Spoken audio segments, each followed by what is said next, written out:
Hi, spiritual friends. I just come back from a nice walk around the park and the sun is shining bright.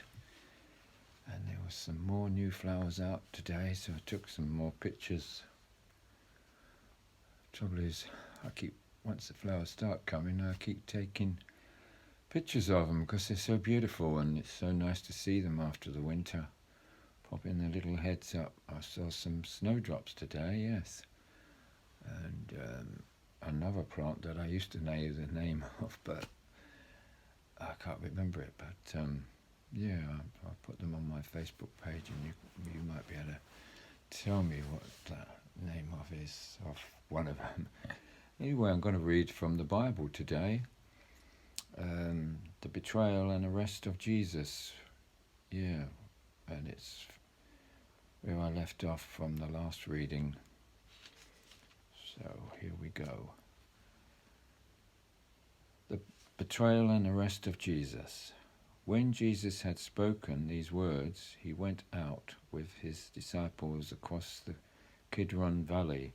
There was a garden which he and his disciples entered. Now Judas, who betrayed him, also knew the place, for Jesus often met there with his disciples.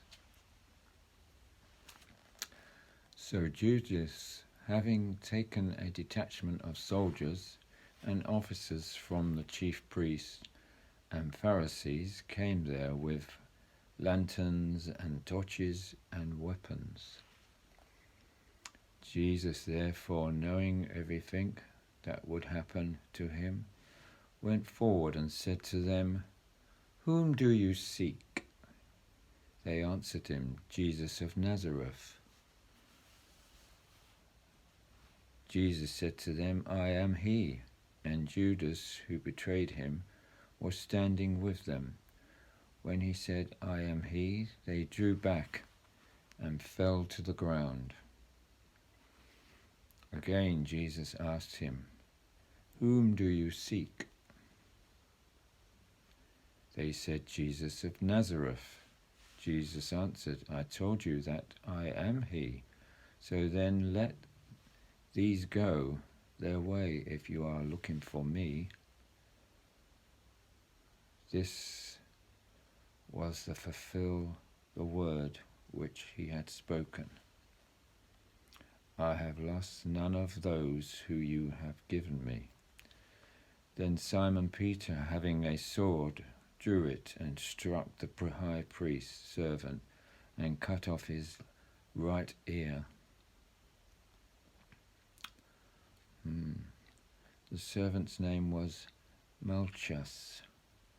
Then Jesus said to Peter, "Put your sword into the sheath. Shall I not drink the cup which my Father has given me?" I'm on the edge of my bed, so I have to keep adjusting because, sticking into it maybe. It feels nice and comfy. Right. Oh. Jesus before the high priest. Then the detachment of soldiers and the commander and the officers of the Jews arrested Jesus and brought him and bound him. First they led him to Ananias, for he was the father-in-law to Caiaphas.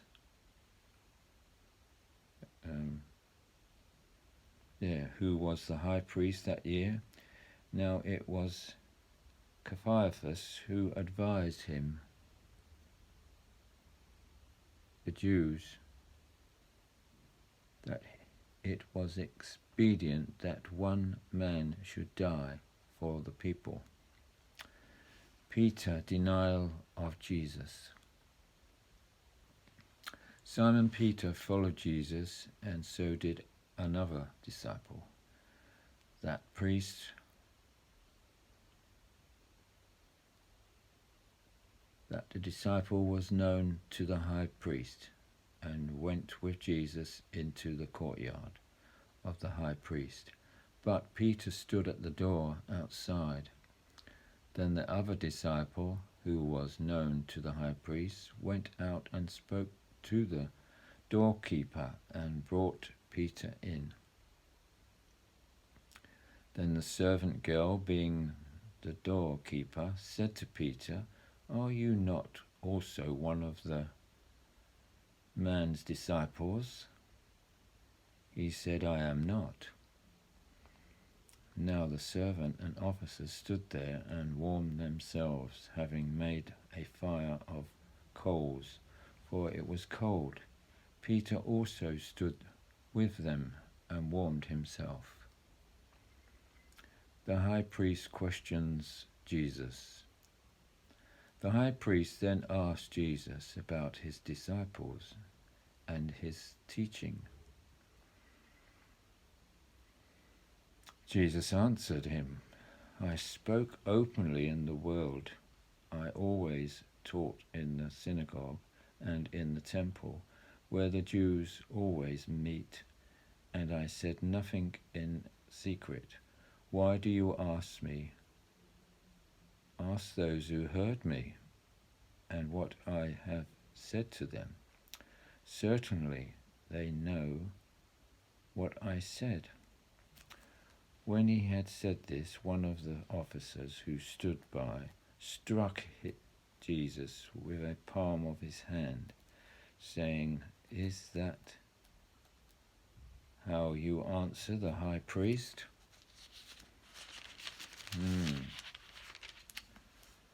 Jesus answered him, "If I have spoken evil, bear witness of the evil, but if well, why do you strike me?" Then Ananias said to him, bound in Caiaphas, the high priest.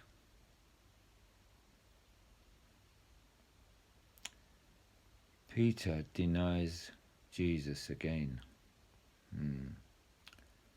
Meanwhile, Simon Peter was standing and warming himself. So they said to him, "Are you not also of the disciples?" He denied it and said, "I am not." One of the servants of the high priest, being a relative of the man whose ear Peter cut off, said, "Did I not see you in the garden with him?"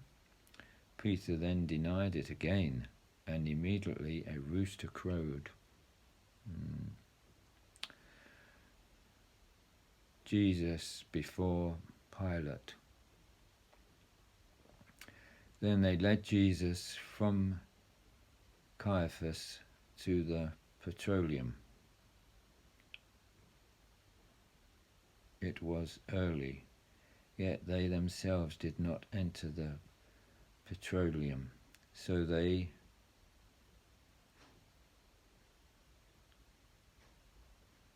might not be defiled, but might eat the Passover.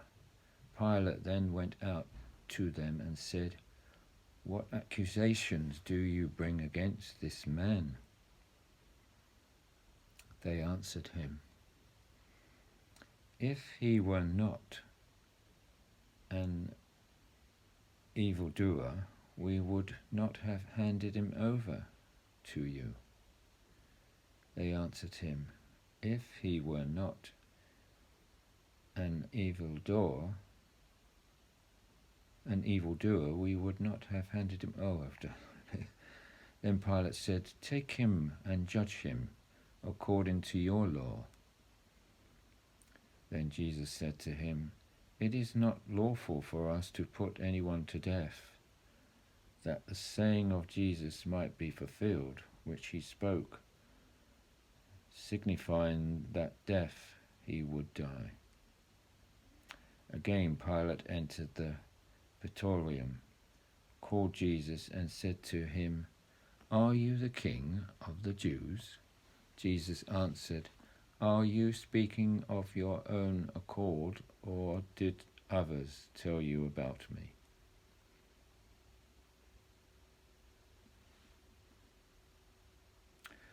Pilate answered, I am a Jew.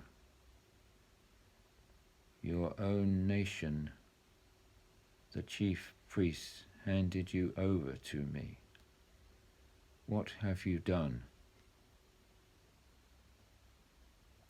Jesus answered, "My kingdom is not of this world. If my kingdom were of this world, then my servants would fight, and I would not be handed over to the Jews. But now my kingdom is not from here."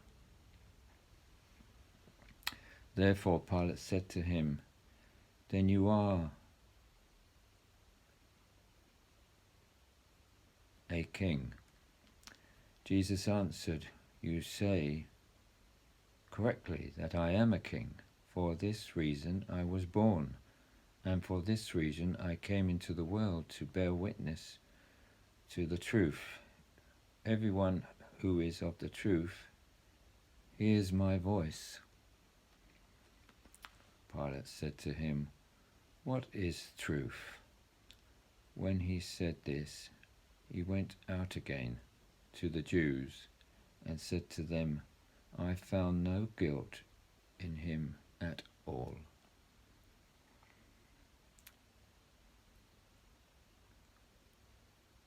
Well, I'll leave it there today. It's a nice place to finish.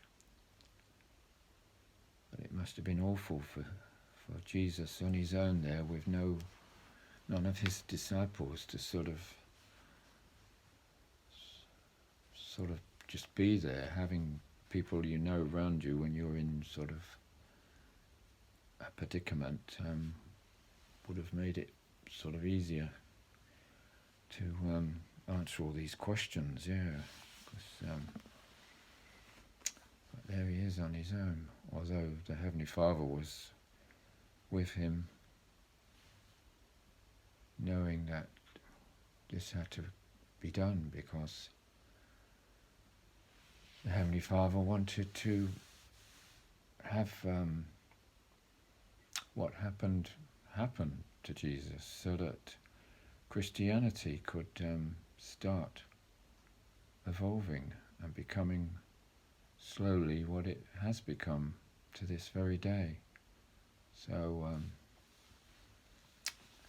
I hope you're having a good week, and if you're in England, you're enjoying this winter sun, which is quite nice to walk in, yeah. Very nice. But I'll leave you now, and I'll finish off reading about this turbulent time for Jesus. Peace, truth, love, and joy to you. Bye-bye for now.